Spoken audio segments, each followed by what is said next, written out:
Saya sampaikan salam. Puji Tuhan, selamat pagi. Selamat beribadah di dalam kasih Tuhan Yesus Kristus. Mari saya undang saudara untuk bangkit berdiri. Kita awali pada pagi hari ini. Siapkan hati kita. Ikut bersama.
Kau bersamaku,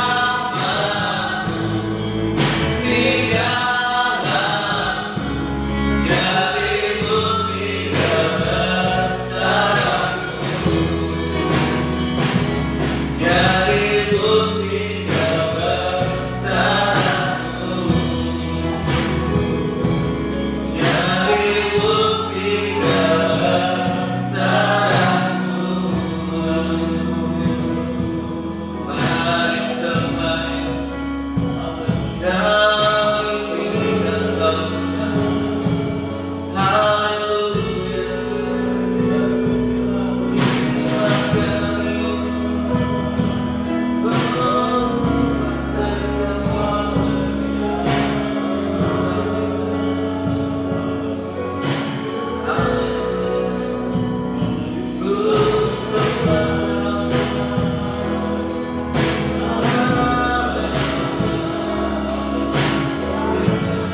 Saya mengundang dan kasih Bapak Pendeta Cornelius untuk menaikkan bau.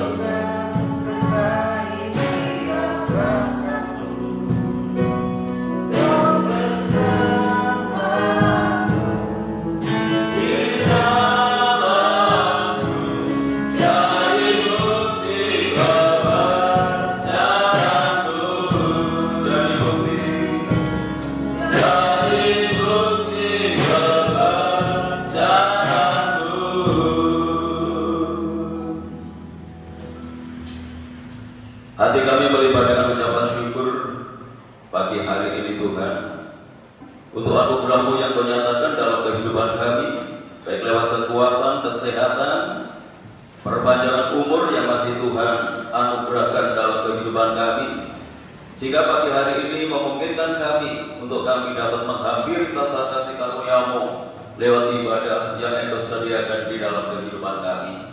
Banyak hal yang sudah Tuhan kerjakan di dalam kehidupan kami, baik dalam pemeliharaan-Mu, dalam perlindungan-Mu, dalam penyertaan-Mu. Bahkan Engkau selalu melengkapi apa yang menjadi kebutuhan kami. Dan dalam kesempatan ini ya Tuhan, lewat ujian ini menjadi pernyataan hidup kami. Setiap kebenaran yang menyatakan dalam kehidupan kami tidak hanya sebatas kami pahami dan kami mengerti. Biarlah pujian ini sungguh-sungguh boleh kami aplikasikan dalam setiap tindakan kami menjadi satu persembahan yang harum di hadapan Tuhan. Ketika kami menjadi anak-anak-Mu yang siap untuk melakukan setiap kebenaran dalam setiap gerak langkah kehidupan kami. Terima kasih Bapa. Biarlah Roh Kudus akan menolong dan memberkati ibadah ini mulai dari awal hingga selesainya. Lewat ibadah ini kami semakin diteguhkan, kami semakin dikuatkan iman, harap dan kasih kami kepada Tuhan. Kami menyerahkan hamba-hamba-Mu yang saat ini sudah mempersiapkan diri untuk melayani pekerjaan yang mulia ini, baik leader, singer, pemain musik, ketua LCD yang menaikkan doa maupun hamba-Mu yang akan menyampaikan kebenaran firman-Mu. Mari Tuhan Engkau sucikan kami, kuduskan kami, dan layakkan kami untuk mengemban tugas yang mulia ini. Terlebih pengurapan dan Roh-Mu yang kudus Tuhan turut sertakan, dan pelayanan ini boleh berkenan di hadapan Tuhan dan boleh menjadi berkat bagi sidang jemaat Tuhan. Kami serahkan saudara-saudara kami yang lain yang mungkin saat ini dalam perjalanan untuk menuju ke tempat ibadah ini. Kiranya Tuhan jaga, lindungi, sertai mereka tiba di tempat ini bersama kami untuk memuliakan Tuhan. Dalam pekerjaan kuasa kegelapan yang ingin mencoba mengganggu jalannya ibadah kami, bahkan ingin merebut berkat Tuhan yang Tuhan sediakan lewat ibadah ini, kami menyatukan hati bersama jemaat untuk memanggil nama-Mu, yaitu di dalam nama Tuhan Yesus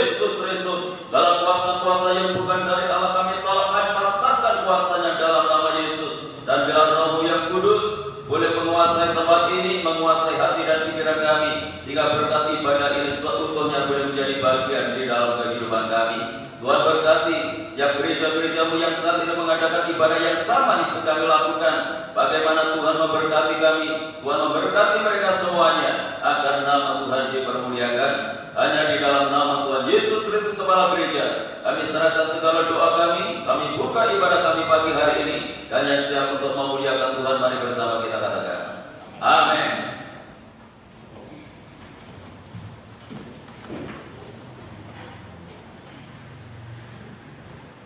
Saya sampaikan shalom.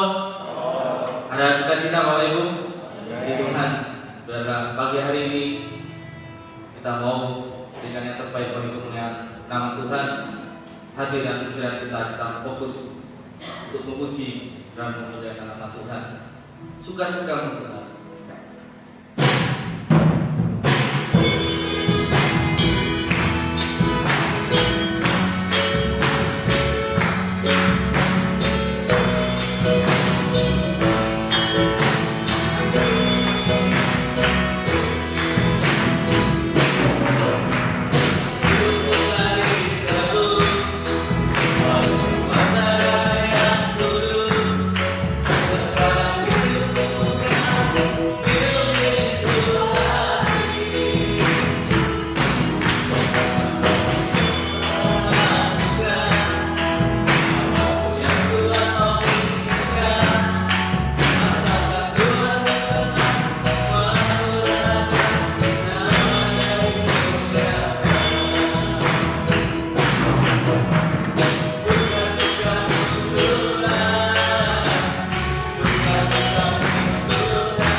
Haleluya. Saya persilakan dulu kembali. Kita akan terima firman Tuhan. Kita siapkan hati kita dengan hati kita boleh, pikiran dan tubuh kita boleh dibentuk oleh Tuhan. Waktu Tuhan adalah waktu yang terbaik.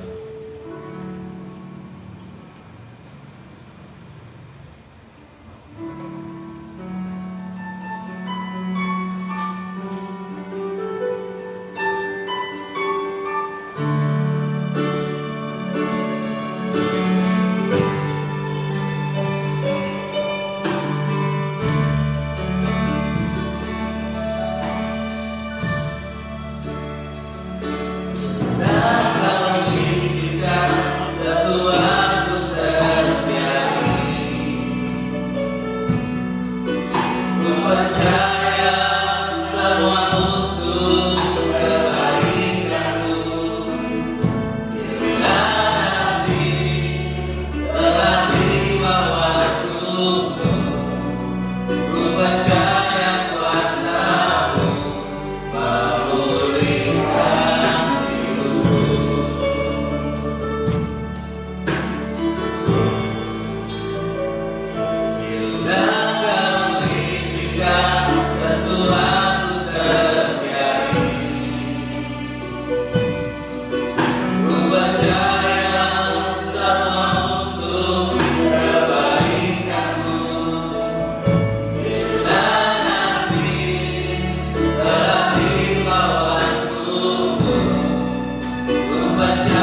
mari kita satukan hati kita untuk kita datang kepada Tuhan untuk menyambut kebenaran firman Tuhan yang Tuhan nyatakan kepada kita pada pagi hari ini. Dan saya minta Bapak Sumono untuk tampil ke depan untuk pimpin kita di dalam doa, mempersiapkan hati menerima kebenaran firman Tuhan yang Tuhan nyatakan kepada kita pada pagi hari ini.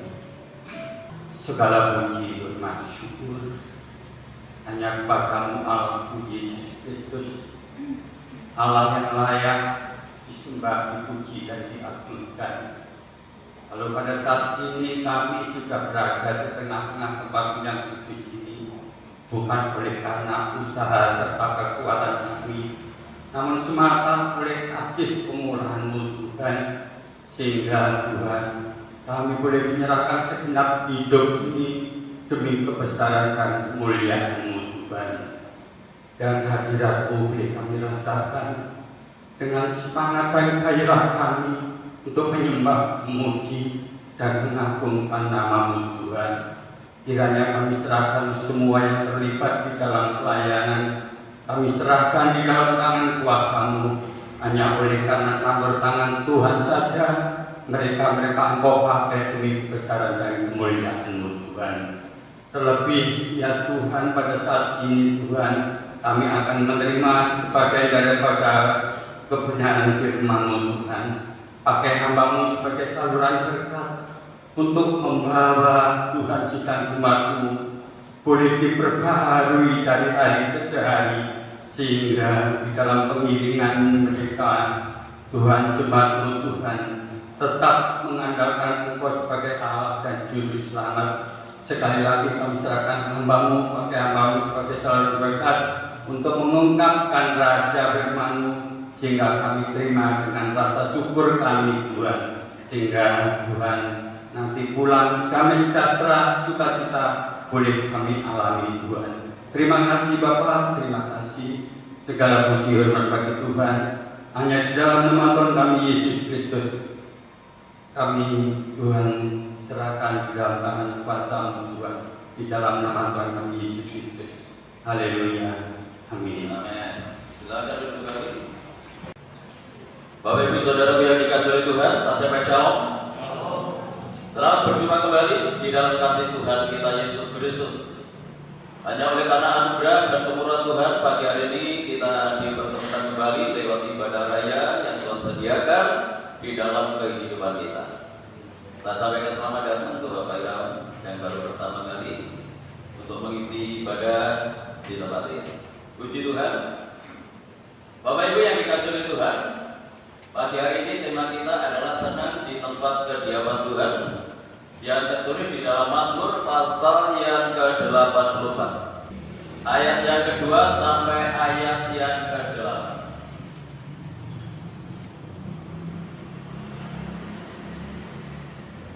Demikian firman Tuhan, betapa disenangi tempat kediaman-Mu ya Tuhan semesta alam. Jiwaku hancur karena merindukan pelataran-pelataran Tuhan. Hatiku dan dagingku bersorak-sorak kepada Allah yang hidup.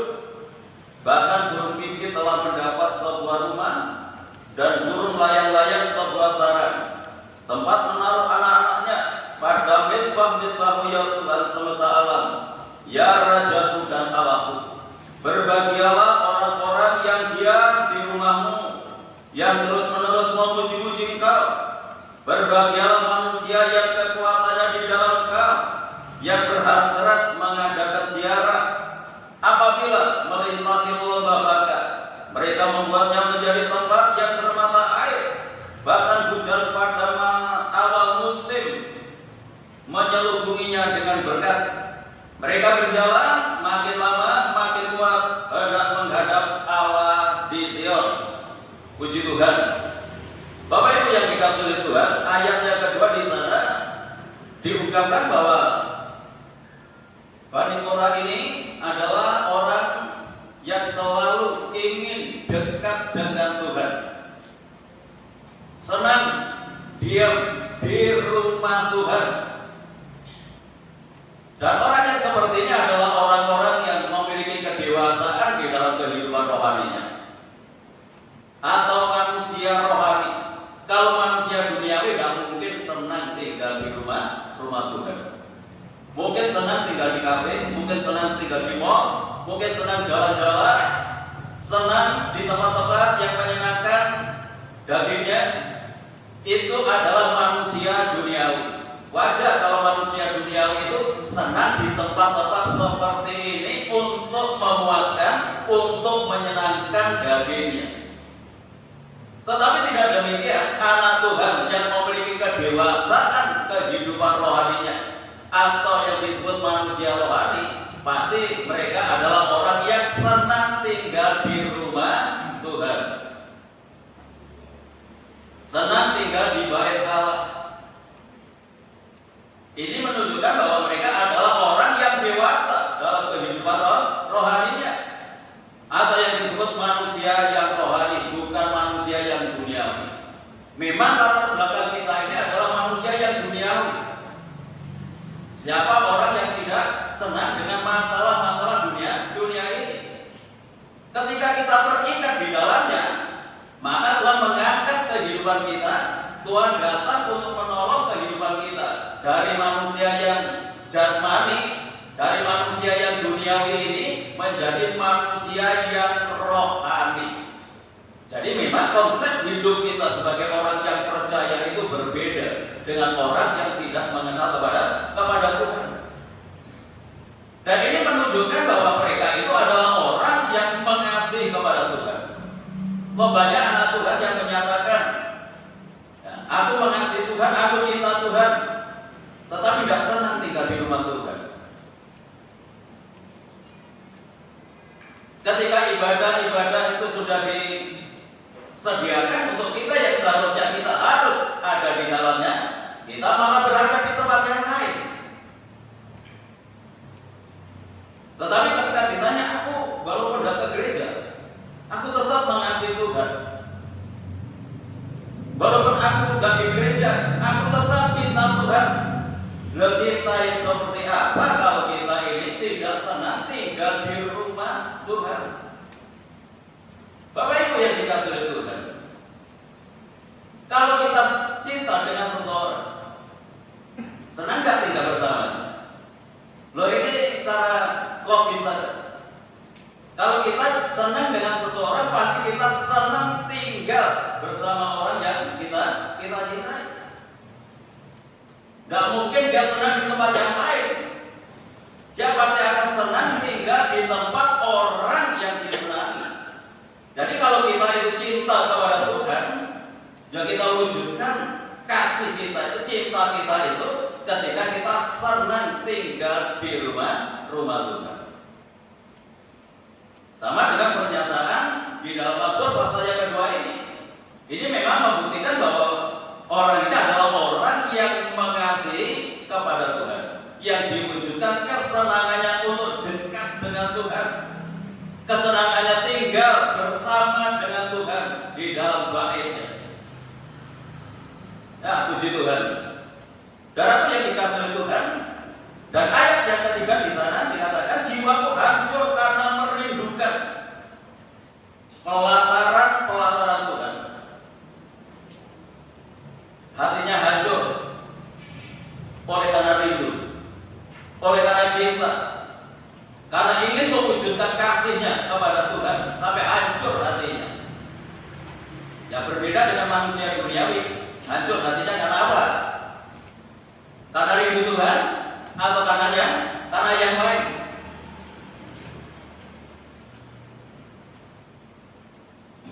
Kalau orang itu mengasihi kepada Tuhan sampai dikatakan jiwaku hancur untuk merindukan pelataran Tuhan, hatiku dan dagingku bersorak-sorak kepada Allah yang hidup karena rindunya, karena ingin bertemu dengan Tuhan, ingin menikmati kebersamaan dengan Tuhan.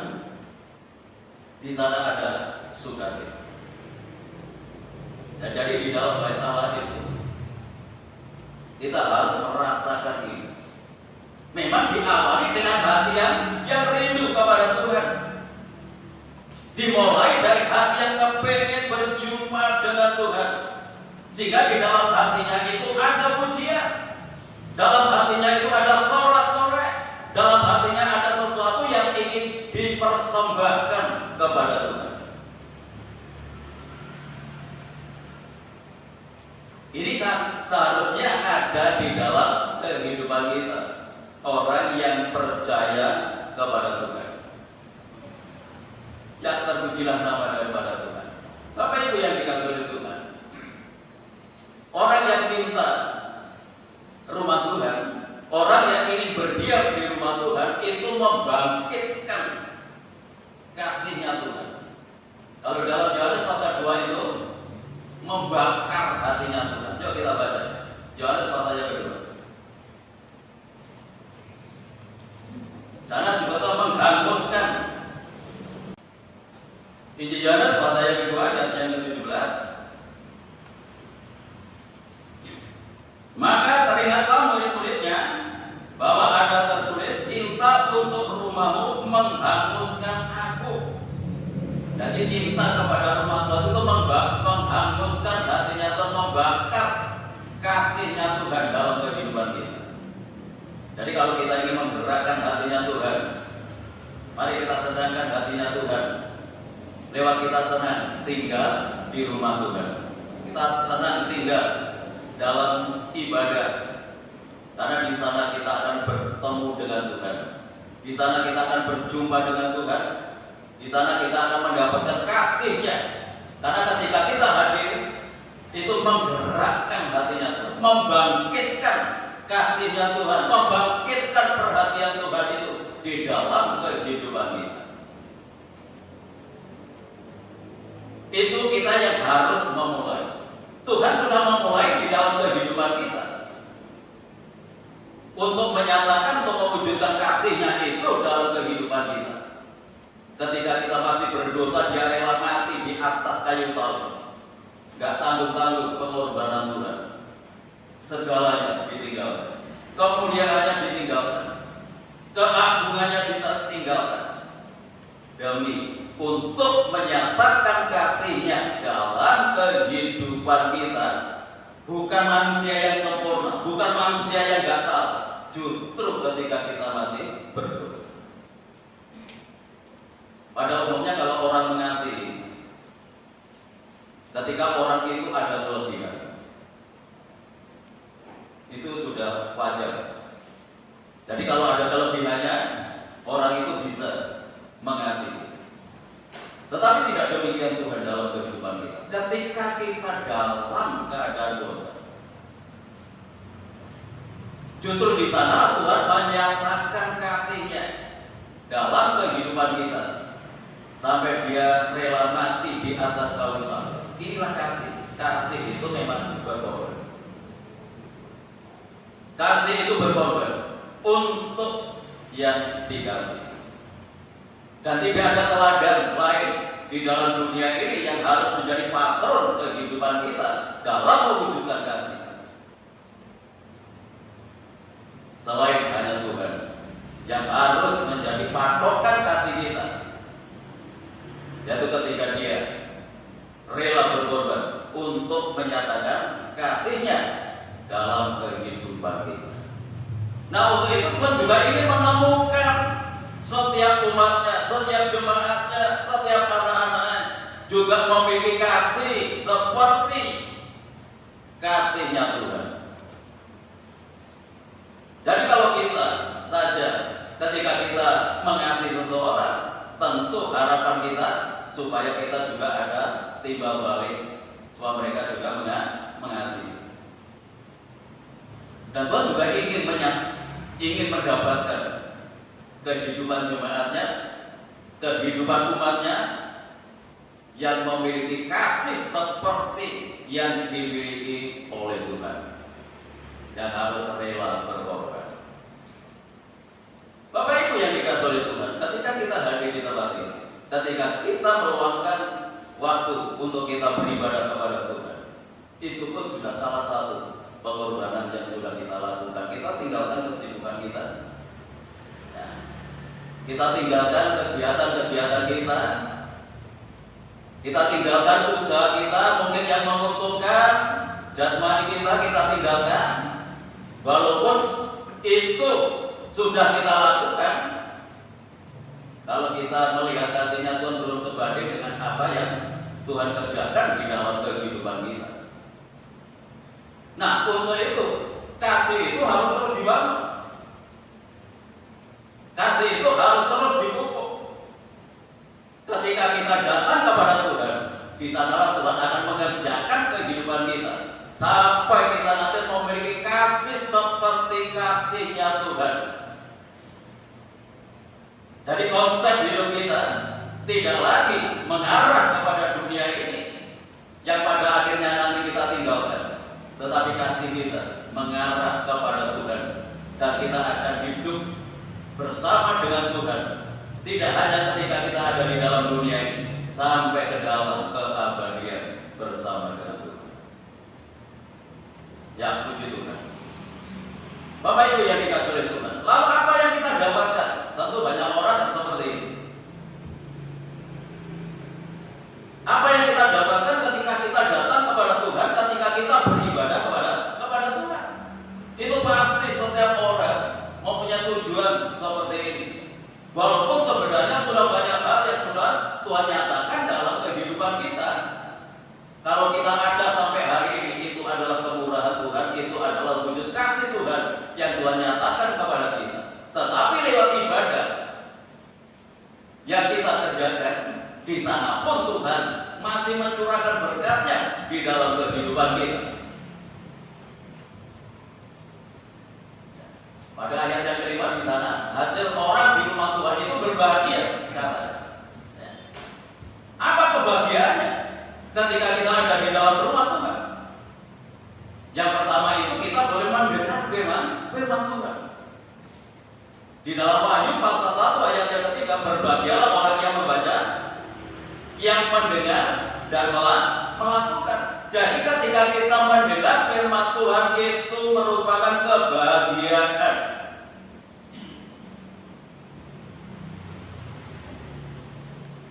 Nanti pada saatnya nubuatan Nabi Amos itu, dunia ini akan dilanda kelaparan, tidak kelaparan akan makan dan minum secara jasmani, bukan kehausan akan air, tetapi akan lapar akan firman Tuhan, haus akan firman Tuhan, dan firman Tuhan pada waktu itu sudah tidak diberitakan lagi.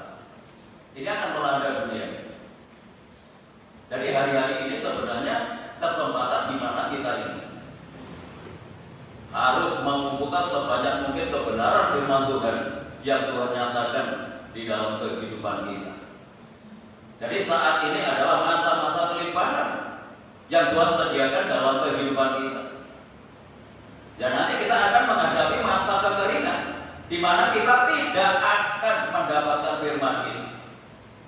Dan di dalam Amos itu dinyatakan teruna-teruna akan jatuh, tidak tahan, teruna saja yang biasanya mengandalkan kekuatannya akan jatuh, apalagi manula. Dengan kata lain, tanpa firman kita ini tidak ada kekuatan apa. Jadi firman Tuhan itu menjadi kebutuhan kita. Berbahagia orang yang mendengar, karena firman Tuhan itu akan memberikan kekuatan di dalam hidup kita. Langsung saja kepada yang Bapak. Ini yang kita dapat lewat ibadah, lewat firman yang Tuhan nyatakan di dalam kehidupan kita. 2 Korintus pasal yang keempat.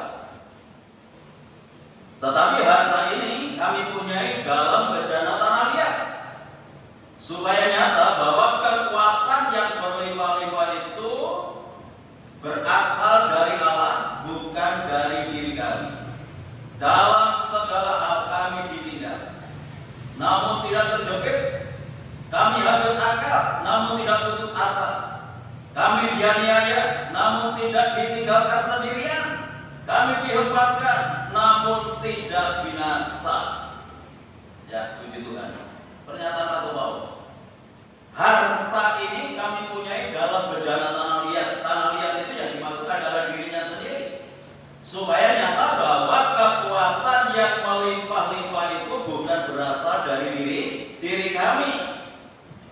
Kekuatan itu dari Tuhan lewat firman Tuhan. Kalau kita baca mulai ayat yang pertama itu, di sana berbicara masalah Injil. Apakah Injil? Injil itu juga firman Tuhan. Itu yang memberikan kekuatan di dalam kehidupan kita. Seperti yang diungkapkan oleh Rasul Paulus di dalam 2 Korintus pasal 4 ini.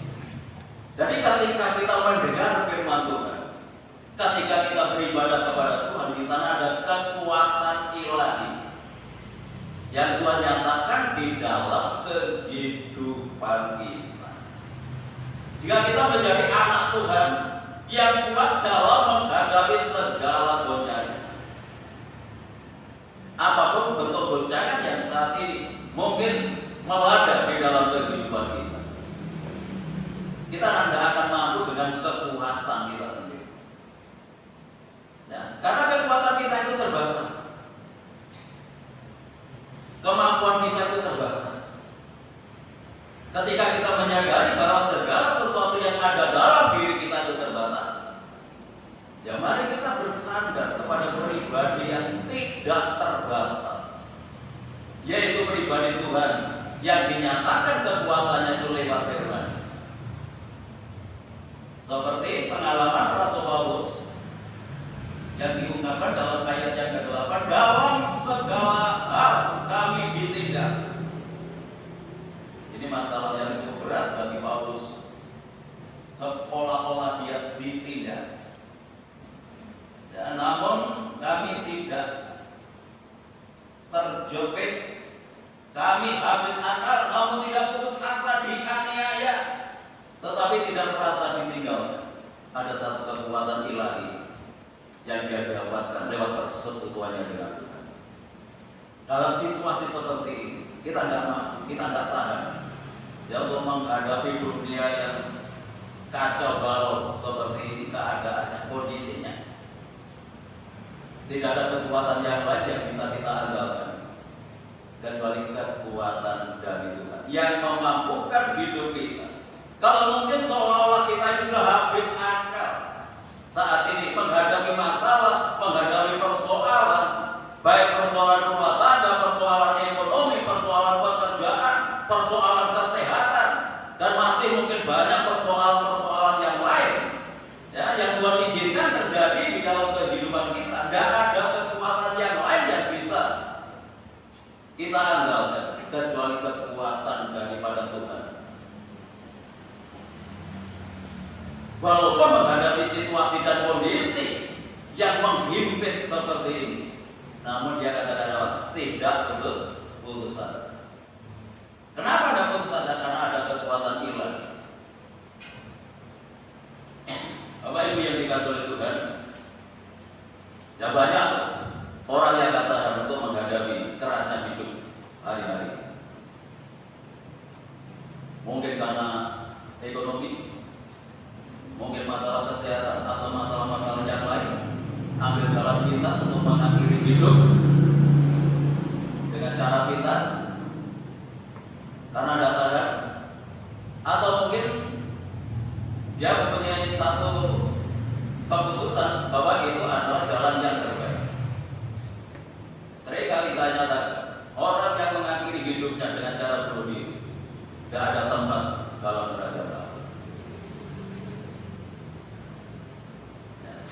Tidak ada tempat dalam kerajaan surga. Ya, soalnya seorang pembunuh itu tidak ada bagian dalam kerajaan Allah. Baik membunuh orang lain, membunuh dirinya sendiri, kecuali mereka harus minta ampun kepada Tuhan, dan dia harus sungguh-sungguh menunjukkan bahwa dia adalah orang yang bertobat di hadapan Tuhan. Kecuali apalagi kalau kita sudah mengenal kebenaran. Jadi penderitaan di dalam dunia itu ada batasan. Tetapi penderitaan di dunia yang akan datang itu tidak terbatas. Surga dan neraka itu bukan dongeng, bukan mitos, tetapi ini realita yang kita hadapi bersama. Karena setiap kita nanti satu persatu berguguran Satu persatu kita akan menghadap kepada Tuhan. Termasuk saya juga tidak ada di tempat ini sekali saat. Tidak tahu kapan. Itu adalah rahasia Tuhan sendiri. Dan disebabkan kalau kita diberikan perpanjangan umur oleh Tuhan, ini adalah satu kesempatan. Hidup ini adalah kesempatan untuk dapat memilih. Pilihlah yang terbaik. Kita nikmati kebahagiaan itu. Tidak hanya nanti, tetapi kita nikmati kebahagiaan surgawi itu ketika kita ada di dalam dunia. Bagaimana kita dapatkan ketika kita bersekutu dengan Tuhan? Ketika kita membangun hubungan dengan Tuhan, walaupun kita diperhadapkan dengan berbagai persoalan, berbagai masalah, seperti yang dialami oleh Paulus ini, yang mengatakan dia tidak merasa hidup sendiri. Karena ada kuasa yang menyertai di dalam kehidupannya. Banyak orang yang bingung, banyak orang yang gelisah, banyak orang yang khawatir. Ketika menghadapi persoalan, ketika menghadapi masalah, seolah-olah hidup dalam kesendiriannya, walaupun mungkin di sekelilingnya banyak orang. Tetapi walaupun Paulus menghadapi situasi dan kondisi yang menekan seperti ini, dia tidak merasa ditinggalkan sendiri. Ada kuasa ilahi yang menyertai dan memampukan kehidupannya. Sangat luar biasa ketika kita dekat dengan Tuhan lewat ibadah yang Tuhan sediakan dalam kehidupan kita.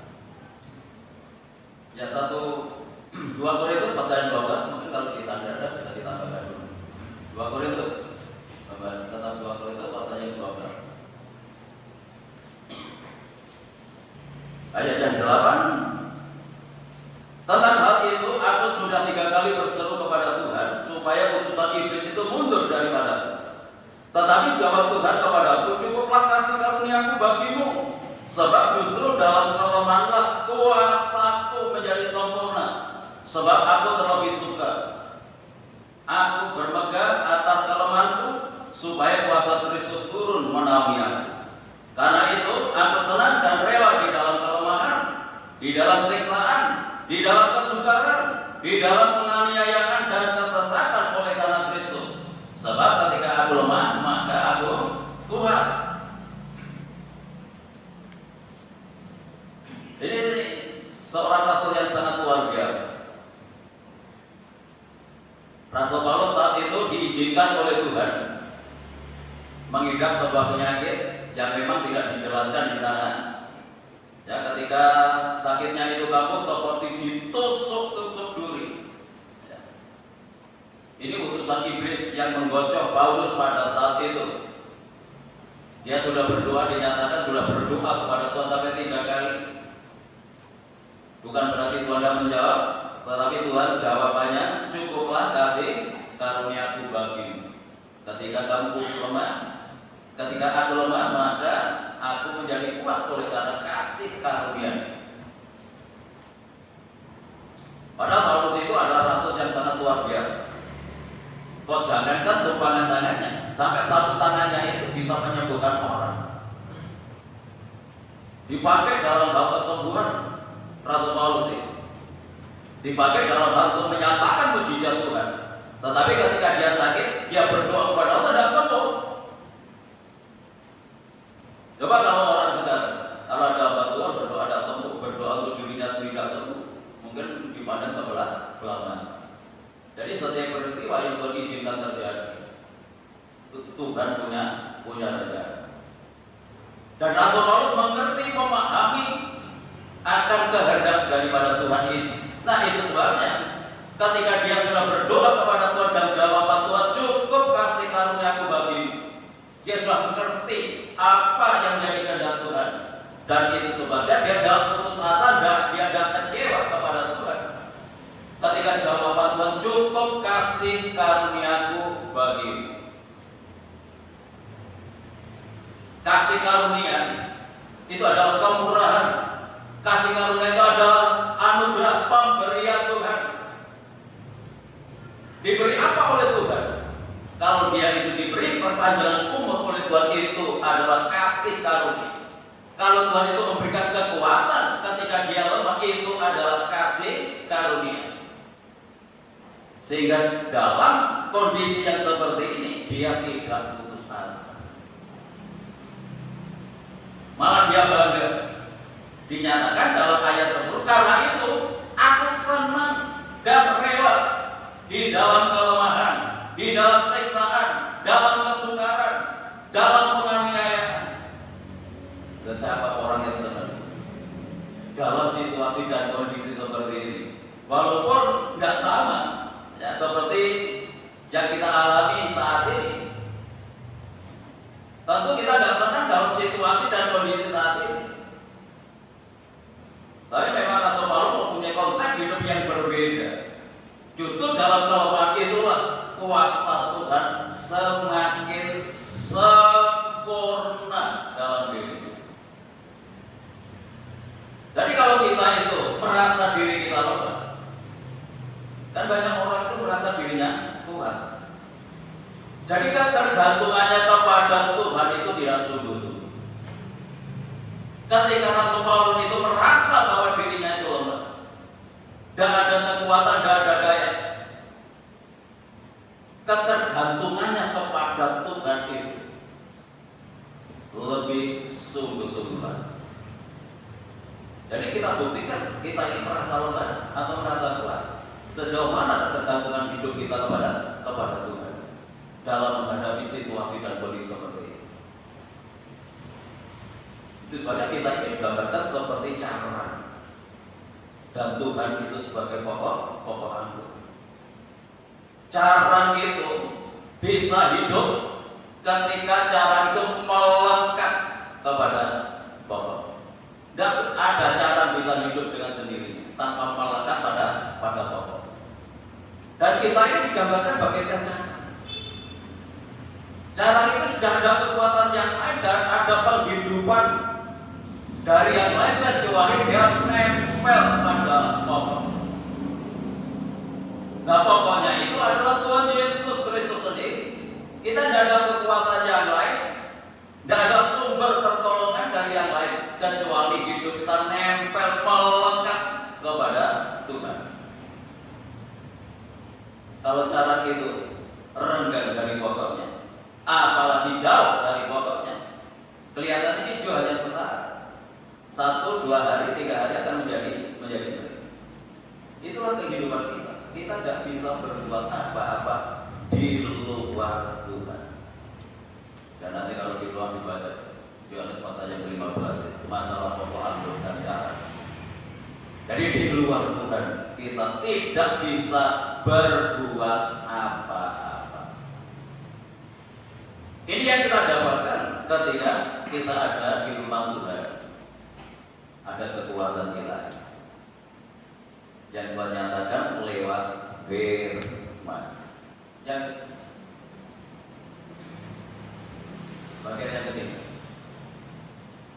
hidup pasti diberkati. Itu tertulis tadi di dalam Mazmur pasal 84 itu ayat yang ke-7.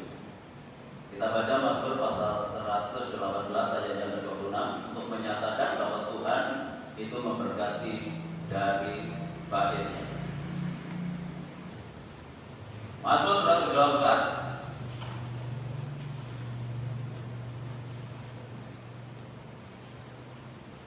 ayat yang ke-26.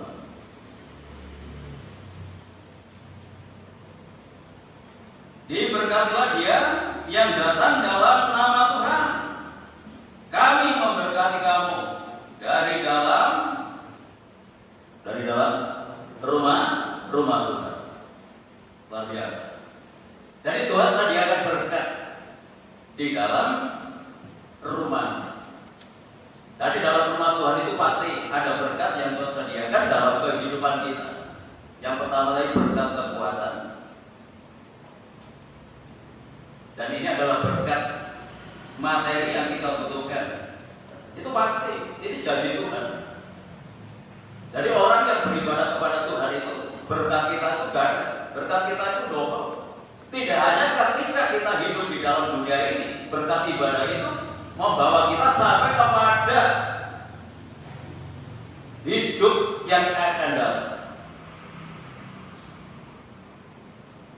Ini yang Tuhan sediakan dalam kehidupan kita.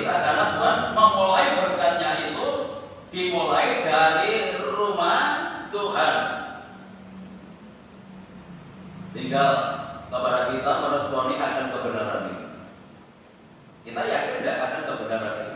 Kalau saudara tidak yakin, ya tidak akan itu terjadi dalam kehidupan kita.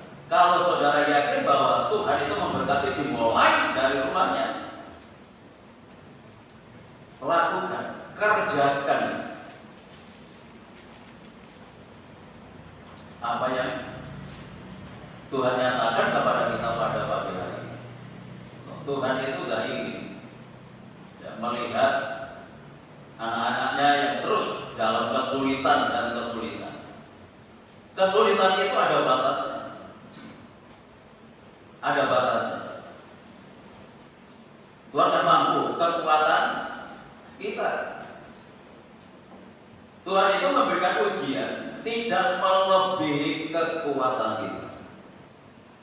Itu dalam 1 Korintus pasal 10 ayat 13. Tadi ujian atau pencobaan yang kamu alami itu pencobaan biasa, tidak melebihi kekuatan manusia, di mana Allah yang setia itu akan memberikan jalan keluar bagi kehidupan kita.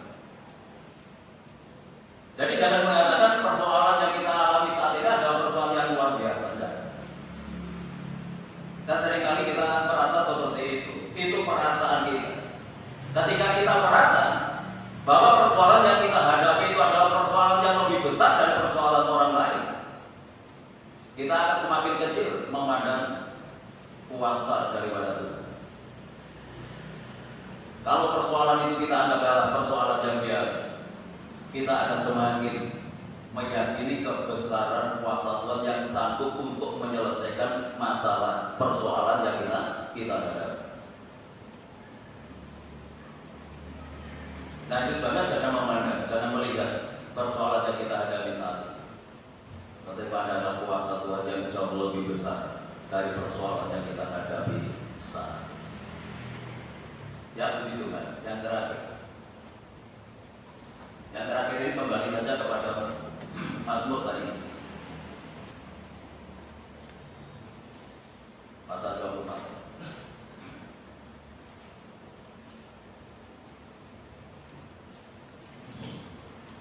Ayat yang ke-8.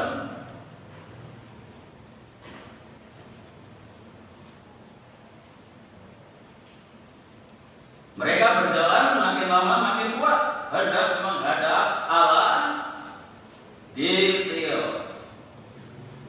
Makin lama bukan makin lemah, tetapi makin lama semakin kuat sampai kita nanti menghadap kepada Tuhan di Sion. Jadi perjalanan kehidupan kita ketika kita menjadi anak Tuhan yang senang diam di dalam rumah Tuhan, gak akan semakin lemah. Perjalanan kehidupan rohani kita semakin kuat sampai kita nanti bertemu dengan Tuhan. Sion itu berbicara masalah kerajaan surga. Sion itu berbicara masalah Yerusalem baru, bukan Yerusalem yang sekarang ini jadi rebutan, bukan. Yerusalem baru yang akan datang. Jadi perjalanan kehidupan kita ini, ketika kita senang tinggal di dalam rumah Tuhan, akan semakin kuat, bukan semakin lemah, bahkan nanti meninggalkan Tuhan. Tidak seperti itu.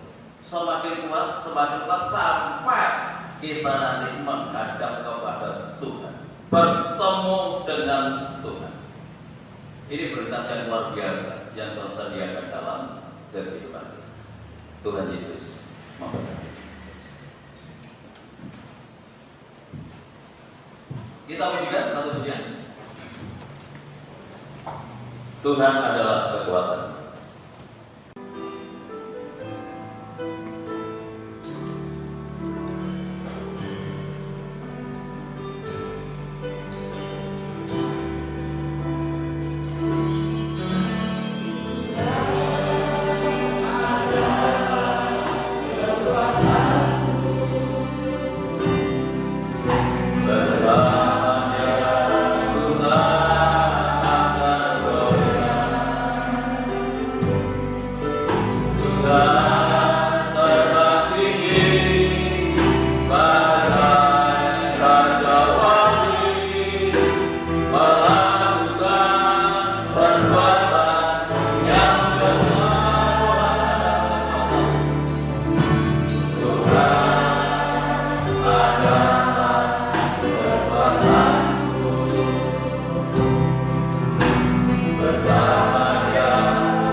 hidup kami.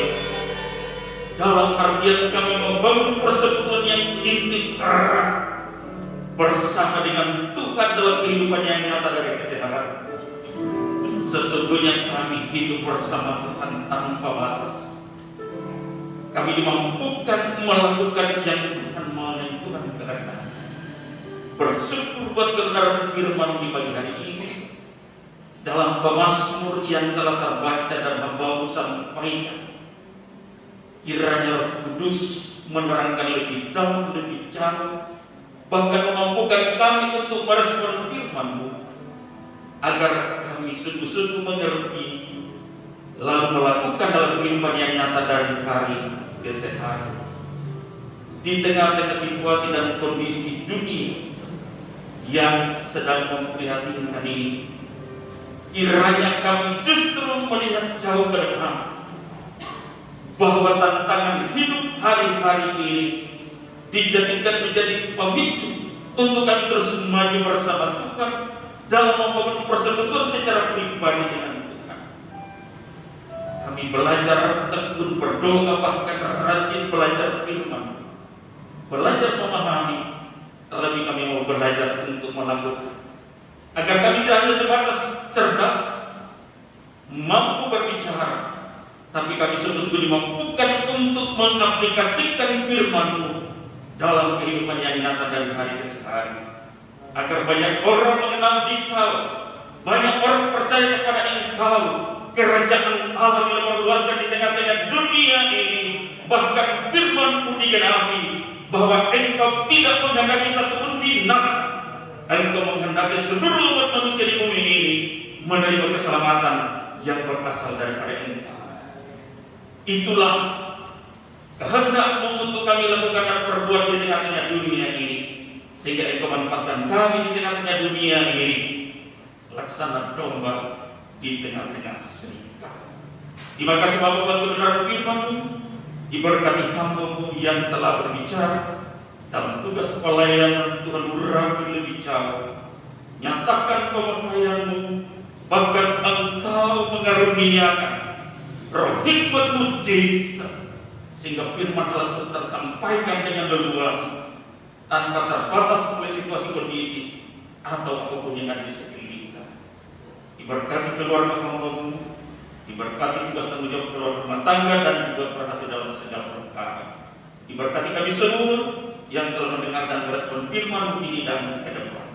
Hanya dalam nama Tuhan Yesus Jemaat kami yang setia, kami berdoa dan bersyukur. Haleluya yang kita katakan. Amin. Silakan duduk kembali. Bapak Ibu yang dikasihi oleh Tuhan, berapa hal yang perlu kita perhatikan. Yang pertama, masalah kegiatan ibadah. Besok tetap ada ibadah doa di tempat ini, dimulai jam 5:30 sore. Hari Selasa, wanita dilakukan di rumah masing-masing, tak lewat tuntunan YouTube Bukit Sion. Hari Rabu di tempat ini tetap ada ibadah PA, dimulai jam 6 sore. Kemarin kita sudah melaksanakan pernikahan saudara Stefanus dengan saudara Nesia, dan nanti tanggal 29 terus saudara Andre dengan saudara Liana. Coba Bapak berdiri supaya yang di belakangnya tidak tahu siapa yang diberkati nanti gitu. Ya, ada yang di atas nanti ada.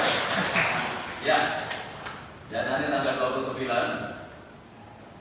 akan kita lakukan lagi pernikahan saudara kita ini, yaitu saudara Andre dengan saudara Liana. Tanggal 22/0, tidak ada yang isi.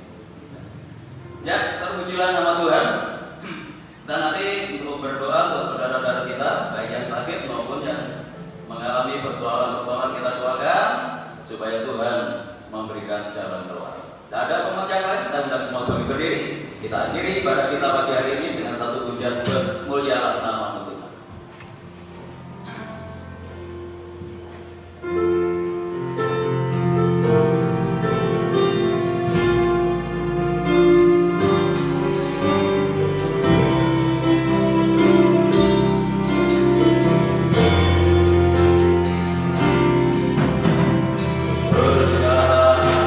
Nama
dimuliakan, diagungkan nama-Mu Tuhan, atas berkat-Mu yang sudah Engkau nyatakan lewat ibadah ini mulai dari awal hingga selesainya.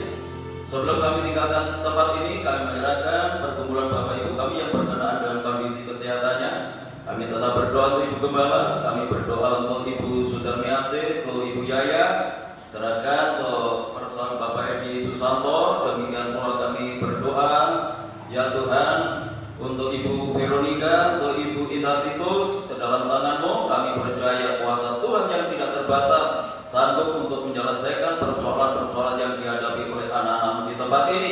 Untuk itu ya Tuhan, mari ulurkan tangan kuasa-Mu, jamah mereka yang sakit di dalam nama Yesus Kristus, yang sakit disembuhkan, yang sakit dipulihkan. Kuasa bilut Tuhan Yesus sanggup memberikan pertolongan apapun persoalan, apapun masalah, baik masalah kesehatan, masalah keluarga, masalah ekonomi, Tuhan Engkau sanggup untuk memberikan pertolongan. Terima kasih Bapak. Bapak Ibu kami yang sudah berusia lanjut, biarlah Tuhan tetap anugerahi dengan kekuatan dan kesehatan. Rencana perbaikan tempat parkir kami serahkan ke dalam tangan-Mu. Tuhan akan melengkapi segala persiapan yang sudah kami lakukan. Kami percaya Tuhan akan melengkapinya, karena semuanya ini kami lakukan hanya untuk kemuliaan Tuhan. Hamba-Mu yang sudah melayani pekerjaan pagi hari ini, Tuhan berkati mereka semuanya, bahkan semakin memperindah pelayanannya di hari-hari yang akan datang. Kami menyerahkan lingkungan kami, kota kami, bangsa dan negara kami, Tuhan berkati dengan ketenangan, kedamaian dan kesejahteraan. Bapak Presiden bersama wakil dan jajarannya, demikian pula pemerintah yang ada di daerah, Tuhan berikan hikmat-Mu, Tuhan tuntut, Tuhan bimbing, agar dapat membawa bangsa ini ke arah yang lebih baik lagi. Kami serahkan tim medis TNI Polri maupun para sukarelawan yang menangani kasus saudara-saudara kami yang terdampak COVID-19. Biarlah Tuhan campur tangan sehingga semakin banyak orang yang disembuhkan dan tidak ada lagi penularan di tengah bangsa dan negara kami. Terima kasih Tuhan. Pada akhirnya kami serahkan seluruh sidang Jumat-Mu ke dalam tangan-Mu, baik yang hadir pagi ini maupun yang tidak hadir, baik yang ada di dalam kota maupun yang ada di luar kota. Tuhan tetap jaga, lindungi serta tuntun dan bimbing mereka. Tuhan tetap hidup di dalam kekudusan dan kebenaran. Rumah tangga, keluarga, keimanan Jumat Tuhan berkati, berikan ketenangan, kedamaian dan kesejahteraan. Kalau usaha pekerjaan bukan tanggung jawab yang mereka lakukan, buatlah mereka berhasil dan beruntung. Tidak ada rumah tangga keluarga anak-anak-Mu yang hidup di dalam kekurangan. Anak-anak yang masih duduk di bangku sekolah, mulai dari playgroup sampai perguruan tinggi, berkati mereka dengan kecerdasan dan kearifan. Jadikan anak-anak yang berprestasi dalam akademinya, jadikan berkat di dalam pergaulannya. Kami serahkan rencana pernikahan saudara kami Andri dengan Liana yang akan dilaksanakan pada tanggal 29 nanti. Kiranya Tuhan menolong dan memberkati, beri kekuatan kepada kedua mempelai bersama keluarganya, dapat melaksanakan pernikahan ini dengan baik dan boleh membawa kemuliaan nama daripada Tuhan. Terima kasih Tuhan bagi jemaat-Mu yang sudah memberikan persembahannya, mengembalikan perpuluhannya, kembalikan berlipat kali ganda sesuai dengan janji firman-Mu. Sebentar lagi kami akan tinggalkan tempat ini, kembali ke rumah kami masing-masing. Tuhan jaga, lindungi sertai kami dalam perjalanan. Tiba di rumah dengan selamat, tidak kekurangan sesuatu apapun. Kembalikan kami dalam kegiatan ibadah yang akan datang dalam keadaan yang lebih baik dari pagi hari ini. Bapak Ibu Saudaraku yang dikasihi oleh Tuhan, sekarang pulanglah dan terimalah berkat damai sejahtera dari Allah Bapa, kasih karunia-Nya dari Tuhan Yesus Kristus, dan lewat persekutuan Roh-Nya yang kudus menyertai dan memberkati kita mulai pagi hari ini sampai Maranatha Tuhan Yesus datang kembali. Dalam nama Tuhan Yesus kami berdoa dan ucap syukur. Yang diberkati Tuhan, mari bersama kita katakan amin. Selamat pulang.